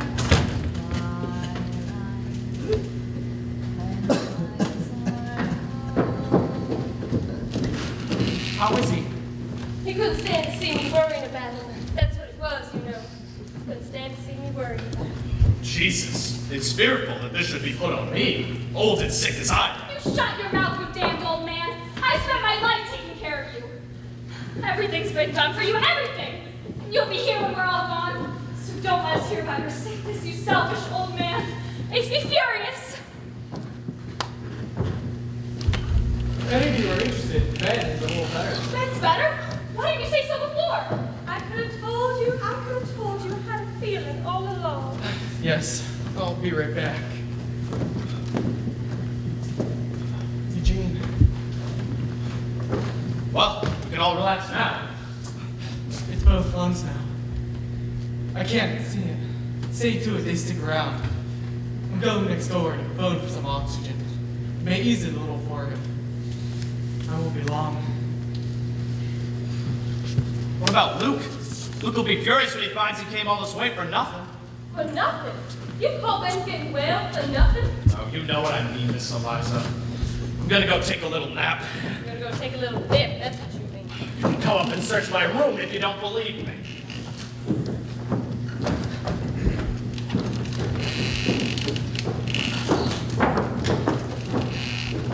Mr. Black! Miss Dangle! Did you hear? The crisis is past. Ben's getting better. We're so happy for you, Mrs. Gann. I could have told you. I had a feeling all along. Oh, not that he didn't have a very high fever, I admit that, but my second Hello there! Luke, Garrett! Mama. Mama. Well, if it isn't the sailor himself, how are you? I'm fine, you? How goes it? Aren't you gonna kiss your old mother? Old? You're getting younger and stronger by the minute. Oh, I am, son. I am. I feel it now that Ben's gonna get better. The old boy's better? Luke! Helen, How's my boy? slick as a puppy's belly. I thought you all might need some cheering up. I brought you ice cream from Woodruff's. Naturally, it wouldn't be Luke Gann if you didn't. Welcome home, Lindsay. My God! Doesn't anyone buy you any clothes? Look at that hair! Mama, looks like an orphan. Cut off those damn big feet of his, he'd go up in the air. How long have you got, Luke? Can you stand me for 24 hours? Who's that? Oh, that's Miss James from Virginia. Laura, this is another one of my sons, Luke Gant. How do you do, Mr. Dent? How do you do? Oh, all right, you come over here and behave yourself. I better dish up this ice cream before it melts. Maybe Ben would like some. I bought some pistachio with special more. Tell your father the Admiral is here. Can I see Ben now? Oh, well, the truth is, Pert's up there with me. Mrs. Purtis? I wouldn't go into it, Luke. It's a somewhat fraught subject. Oh boy, I know what that is. Still the same old happy household. Nonsense. I have nothing against the woman. She's getting too many ideas and she's a fixture here. First thing in the morning, I'm going to ask her to move. She pays her rent, doesn't she? No, she pays it. Then you're never gonna ask her to move. Don't kid me. The paying customers are what matter around your mama. Aren't they? Luke gang, I have certain standards to hold up for the reputation of Dixieland. What kind of standards? The old dope fiend who hung himself in the same bedroom where Ben had to sleep for 8 years after he cut him down? And all those amateur femme fatales who bask under your protection here, waylaying us in the hall, in the bathroom. Mama, we never had a safe moment. People think you find out about life in the Navy. Luke gang, I'm warning you. It's a good thing you're teasing. Remember the early mornings when Ben and Jean and I used to take the paper out together? Remember, Jean? Old Ben used to make up stories for us about all the sleeping people and all the sleeping houses. He always used to throw the paper as lightly as he could because he hated to wake us. Remember, Jean? And that book of old baseball stories Ben used to read to us like by the hour. What was it, Gene? You know meow by Ring Lardner. Eugene Child. Mrs. Gant, what is it, Mrs. Can't catch his breath. Jane, get the doctor. You ridiculous woman, the doctor told me he was better. What the hell's all the commotion about? Luke, welcome home. Papa, Ben's not doing so well. Jesus have mercy. That this should be put on me. Old and sick as I am. Not nothing. First Grover, now Ben. For God's sake, Papa, try to behave decently. For Ben's sake. McGuire, you've got to save it. You've got to save it. When the old die, no one cares. But the young. I would care, Papa. I would care. You women step back and let him get air. It's one way to step out of the photograph, isn't it, Fatty? Ben, don't say that. There must be something you can do. Like your girl. Not all the king's horses, and all the doctors in the world can save him now. Have you tried everything? Everything. Drowning. This is torture in my place.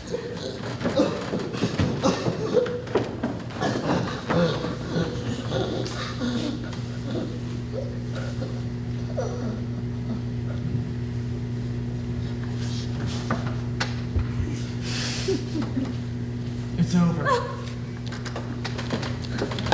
It's all over.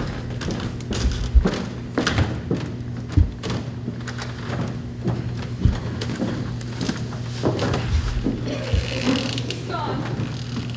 Ben's gone.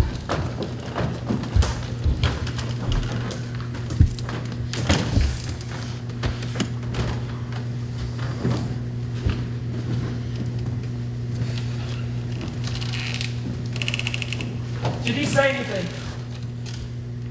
Did he say anything at the end? What were you expecting him to say? I don't know. I just wondered. If he found what he was looking for? I doubt that, Gene. At least, he didn't say anything.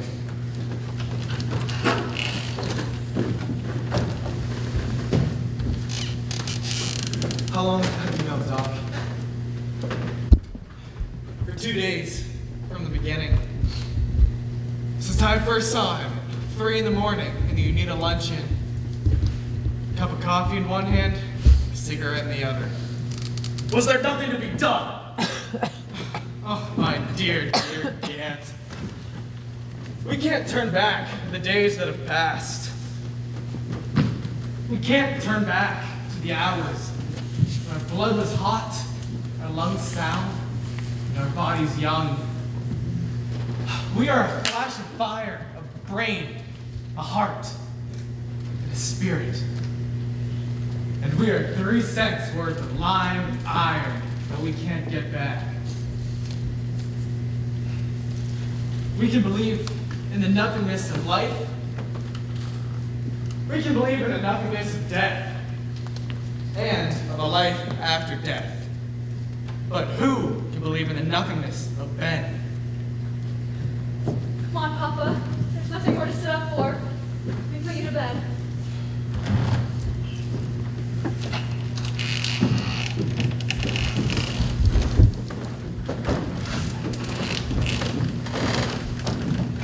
Mama.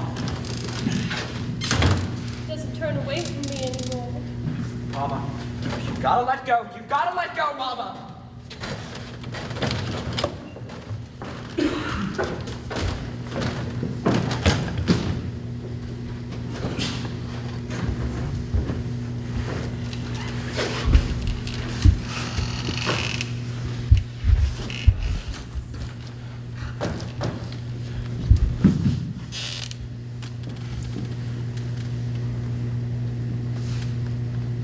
Whoever you are, be good to Ben tonight. Be good to Ben tonight.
Soaks Baker with the morning papers.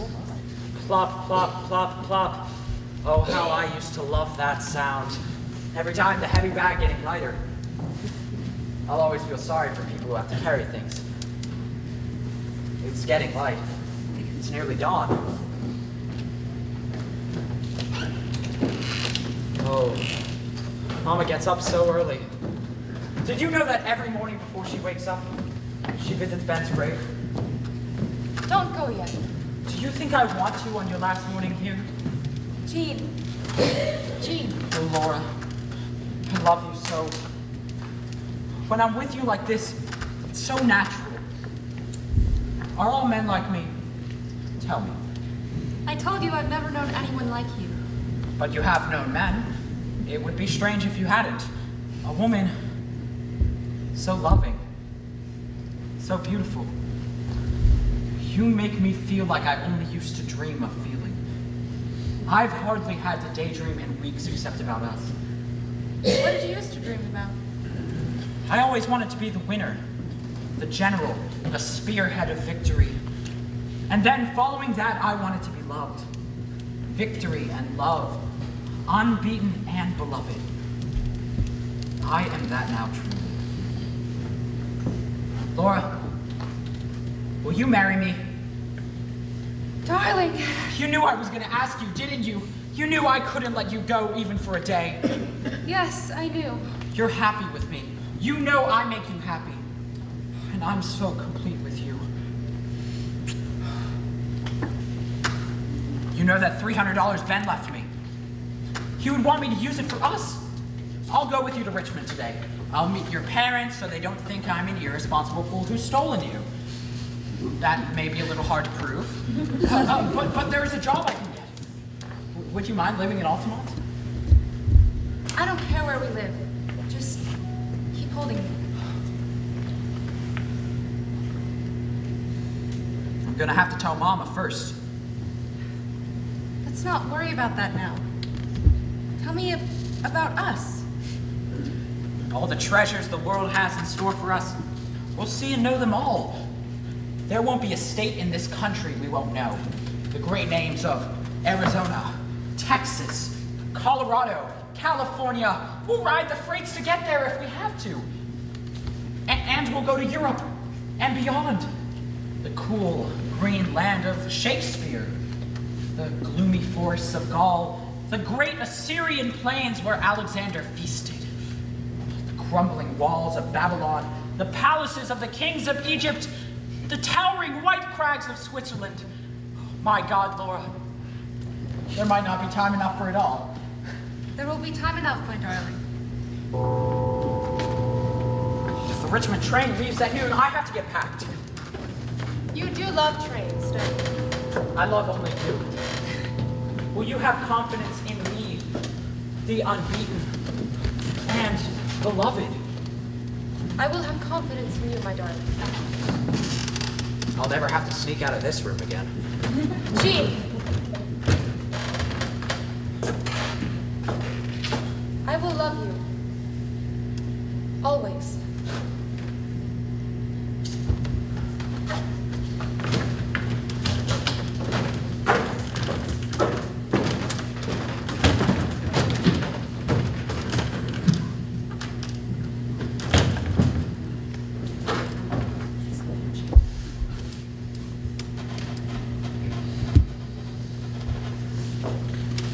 Good morning.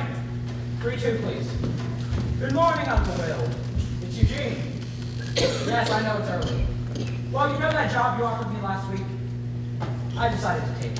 What could you imagine? You see, I realize that's what I'd like to do with my life.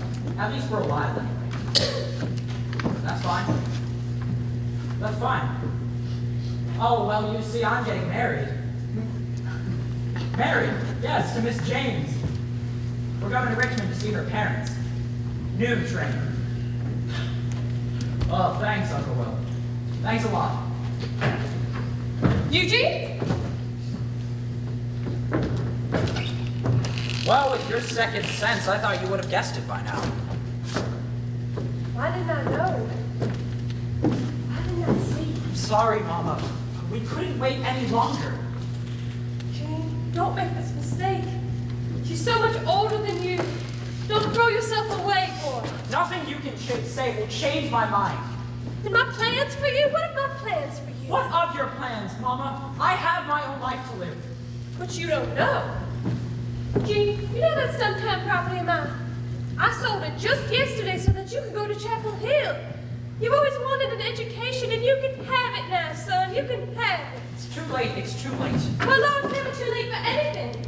It's what Ben wanted you to. Laura and I are leaving.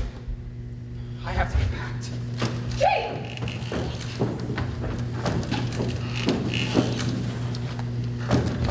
3-2, please. What are you calling Uncle Will so early for? Will? No, I know. I heard. Yes, I know it's early. Will, listen to me. You know that sometime property of mine. I want you to sell it. Now, this morning. Will, don't you argue with me. Call Cash Riker. He's been after me for weeks to sell it. I know what I'm doing. I'll explain it later. Just do what I say that. Well, it's never too early in the morning to turn a trade, is it? What are you selling? Some property I own. Why don't you put a little of that money into getting somebody else to help you that altar of yours? The kitchen stove. Helen, get breakfast ready, will you? I'll be back later, and Jean comes down. Keep him in here, will you? Oh, all right. You let me know when I can let out.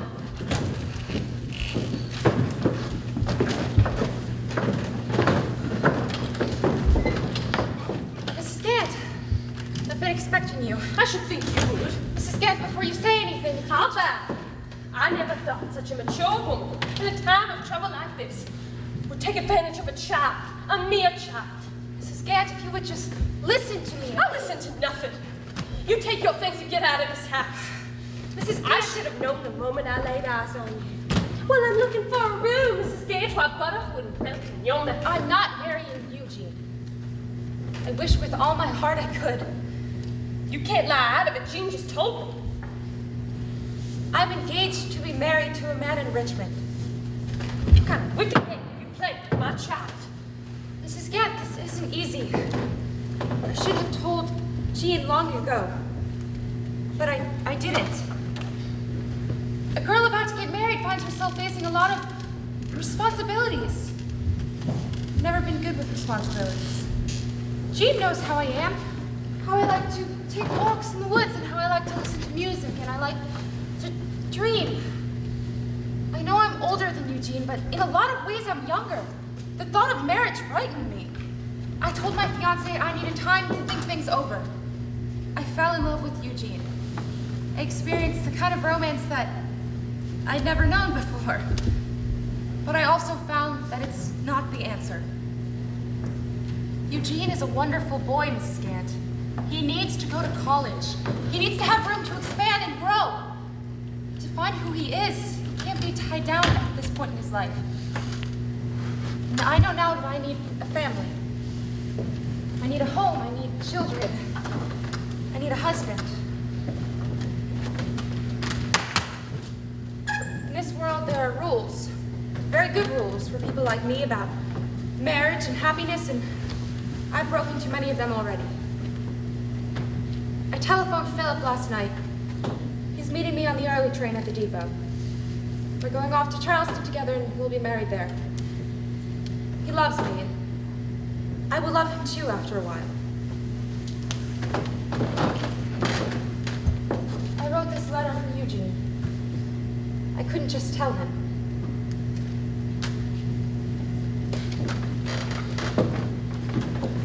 Will you say goodbye to Mr. Gant for me? And tell him I hope he feels better. And my goodbyes to Mr. Platt and the others. And to Helen. Especially to Helen. She works so hard. Goodbye, little room. I've been happy here.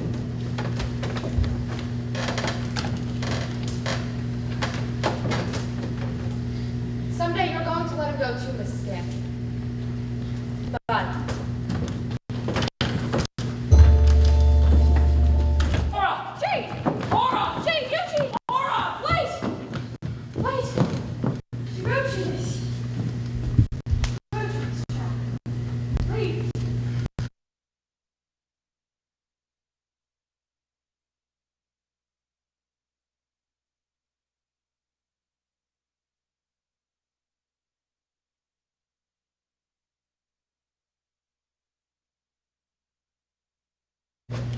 I thank you for all the hours of loneliness I've had here, for every dirty cell you gave me to sleep in, for the 10 million hours of indifference and these 2 minutes of cheap advice. Well, you'll be punished if there's a God in heaven. Oh, but there is! Because I have been punished. Mama, I shall spend the rest of my life trying to get my heart back, ridding myself of every scar you put on me since I was a child. The first move I made from the cradle was for this door. And every move since has been an effort to escape. And now, at long last, I am free! Free from all of you! I shall spend the rest of my life trying to get some order out of this chaos. If it should take me 20 years more, alone. Gene, you're not leaving! You weren't looking. I've already gone.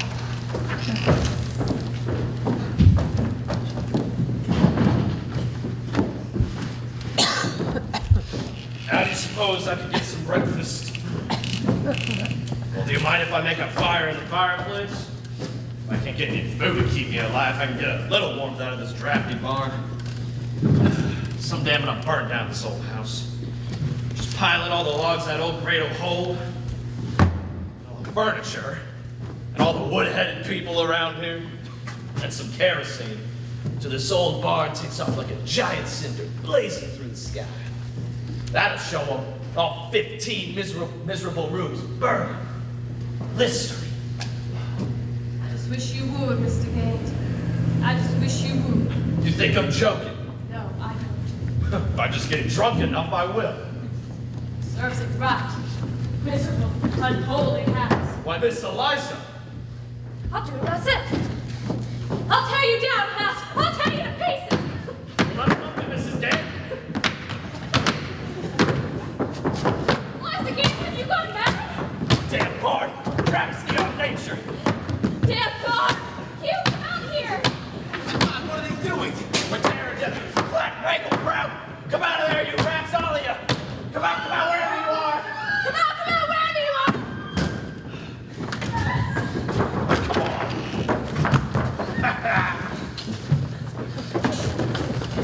What's going on? We're tearing down this murderous trap, that's what. Hand me the hatchet, you. It's in the wood box. Fine, Someone call the police! Run. And there we have that breakfast yet. Run, scatterbrains, run, yep, you know it. Here's the hatchet, W.O. Give it to me. Stop again, stop this. Go to Mrs. Haskell's, Mama! Look at him run. Woo.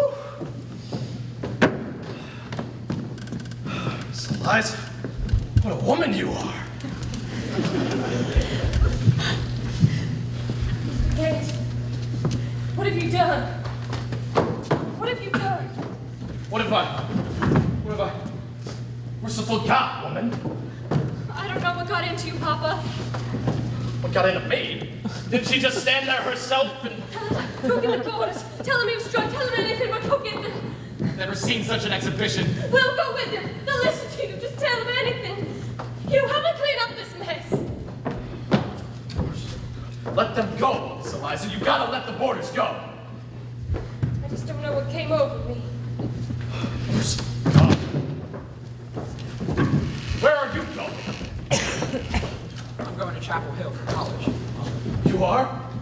By God, maybe it isn't going to be such a miserable day after all. Got any money, son? I've got Ben's money. Well, go, Gene.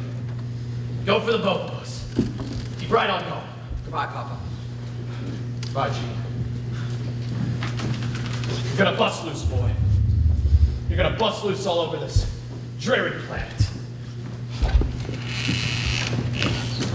I reckon you've made up your mind, all right. Yes, I have.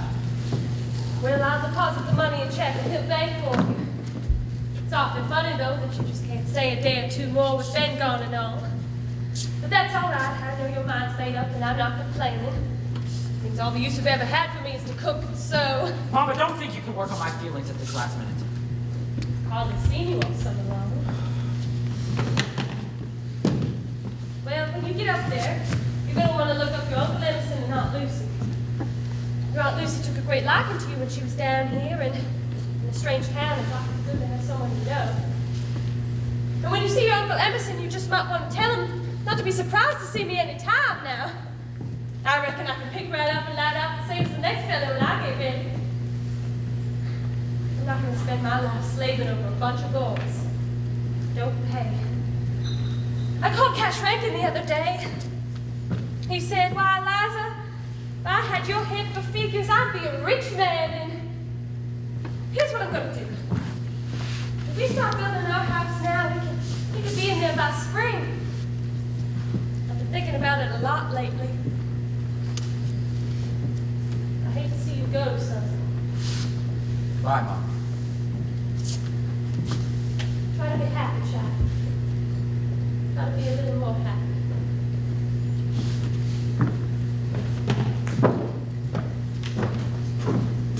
Mom! Mama. Goodbye. Goodbye. Goodbye, Mama. Poor child, poor child. Just learn to love each other now.